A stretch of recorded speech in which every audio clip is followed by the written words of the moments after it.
নমস্কার, আমি লিপিকা। আমার ছোট্ট ইউটিউব চ্যানেলে তোমাদের সবাইকে স্বাগত।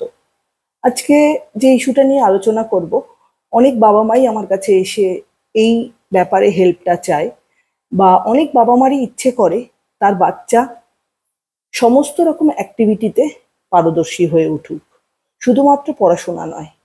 এক্সট্রা কারিকুলার যে সমস্ত অ্যাক্টিভিটিগুলো আছে, যেমন ধরুন আঁকা শেখা, সুইমিং শেখা, নাচ শেখা, গান শেখা। আমাদের ছোটবেলাতেও ছিল যে গান শিখতে হবে, নাচ শিখতে হবে, কিন্তু কখনো বাবা মাকে শুনিনি বা মানে এরকম করেনি যে করতেই হবে। যদি ভালো না লাগতো সেক্ষেত্রে কিন্তু আমরা কোনো অ্যাক্টিভিটি করিনি, বা কখনো যার যেরকম ক্রিয়েটিভিটি আছে সেই অনুসারে সেই লাইনটা চুজ করে নিয়েছি। এখনকার বাবা মায়েরা কিন্তু বেশিরভাগই চায় তার বাচ্চা পড়াশোনার সাথে সাথে এক্সট্রা কারিকুলার অ্যাক্টিভিটিতেও 100% পারদর্শী হয়ে উঠুক। তার কোনো এক্সট্রা কারিকুলার অ্যাক্টিভিটি থাকবে না, এরকম আবার হতে পারে নাকি? এক্ষেত্রে কি হচ্ছে, বাচ্চার ওপর কিন্তু আমরা যারা রিসেন্ট বাবা মায়েরা আছে বা আছেন, তারা কিন্তু একটা প্রেশার ক্রিয়েট করছেন।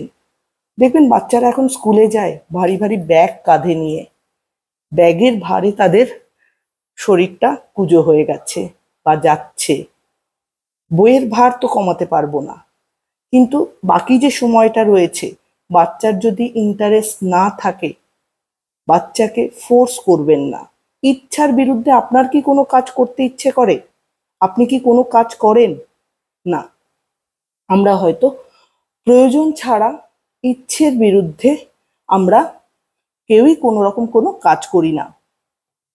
তো সেক্ষেত্রে একটা বাচ্চাকে যখন আপনি ফোর্স করছেন, বাচ্চা তো একটা কি বলবো, মাটি যেরকম হয়, মাটির দলা সেরকম, তাকে যেরকম ভাবে গড়বেন সে সেরকম ভাবেই গড়বে, কিন্তু তার ছোটবেলা থেকেই তো পার্সোনালিটি গ্রো আপ হয়। তার পার্সোনালিটি তার মতামত অনুযায়ী তাকে কিছুটা ডিসিশন নেওয়ার সুযোগ দিন। তার কোনটা ভালো লাগছে কোনটা ভালো লাগছে না সবসময় না শুনলেও এই ক্রিয়েটিভিটির ক্ষেত্রে কিন্তু তার মতামতটাও নেওয়া উচিত। তার ভালো লাগছে না অথচ আপনি ফোর্স করছেন যে বাকি বাচ্চারা শিখছে, তাহলে তোমাকেও শিখতে হবে। এক্ষেত্রে আমি একটা কথা আপনাদেরকে বলি যে দুটো বাচ্চা কখনোই এক হবে না। কেন কি? ইন্ডিভিজুয়াল ডিফারেন্স আছে প্রত্যেকেরই, হেরিডিটি ওয়াইজ, এনভায়রনমেন্ট ওয়াইজ কিন্তু আলাদা। তারা আলাদা পরিবেশে জন্ম, আলাদা পরিবেশে মানুষ হচ্ছে, এবং যে পরিবেশে মানুষ হচ্ছে সেই পরিবেশের কালচার, সেই পরিবেশের ভ্যালু, এথিক সমস্ত কিছুটাই কিন্তু আলাদা। তো সেক্ষেত্রে বাচ্চাকে ফোর্স না করে তার সাথে বুঝিয়ে, তার সাথে কথা বলা, যে সে যেটাতে ইন্টারেস্ট ফিল করছে, আমার মনে হয় সেটা নিয়েই তার ক্রিয়েটিভিটি বা এস ফ্যাক্টর, যেটা আমরা ইন্টেলিজেন্সির ক্ষেত্রে বলি, সেই ফ্যাক্টরটাকেই কিন্তু ভ্যালু দেওয়া উচিত। প্রত্যেক বাচ্চার যে আঁকা বা নাচ বা গান, এতে যে ক্রিয়েটিভিটি থাকবে তার কিন্তু কোনো রকম কোনো ভ্যালু নেই। সেই বাচ্চা হয়তো অন্য দিকে শাইন করবে। তো এই জায়গাগুলো, ছোট ছোট বাচ্চাদের এই জায়গাগুলো একটু খতিয়ে দেখা, বা একটু মনোযোগ দিয়ে তাকে টাইম দিয়ে তার সাথে কথা বলে এই জায়গাটা আইডেন্টিফাই করুন। বাচ্চাকে ফোর্স করলে সেটা কিন্তু হিতে বিপরীত হয়ে যাবে, সে হয়তো শিখবেই না কিছু। তার যে অ্যাকচুয়াল ক্রিয়েটিভিটির জায়গা সে হয়তো কোনোদিন আইডেন্টিফাই করতে পারবে না। তো বাচ্চার এই মেন্টাল জায়গাটা বুঝে, বাচ্চার ক্রিয়েটিভিটির জায়গাটা বুঝে আপনাকেই কিন্তু ডিসিশন নিতে হবে।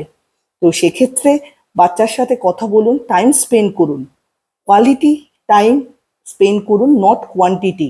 বাচ্চাকে এতটা টাইম আমি দিই সেটা না বলে আপনি বাচ্চার সাথে কতক্ষণ কথা বলছেন, কতক্ষণ তার সাথে ইন্টারঅ্যাক্ট করছেন, খেলছেন, সেই সময়টাকে আইডেন্টিফাই করুন। কোয়ান্টিটি টাইমের ওপর না হলে কোয়ালিটি টাইমের ওপর আপনি ভ্যালু দিন। দেখবেন বাচ্চা ঠিক ক্রিয়েটিভিটির জায়গা অন্যভাবে খুঁজে নেবে। ভিডিওটা ভালো লাগলে চ্যানেলটা লাইক অ্যান্ড সাবস্ক্রাইব করে দেবেন। সবাই ভালো থাকবেন, সুস্থ থাকবেন। নমস্কার।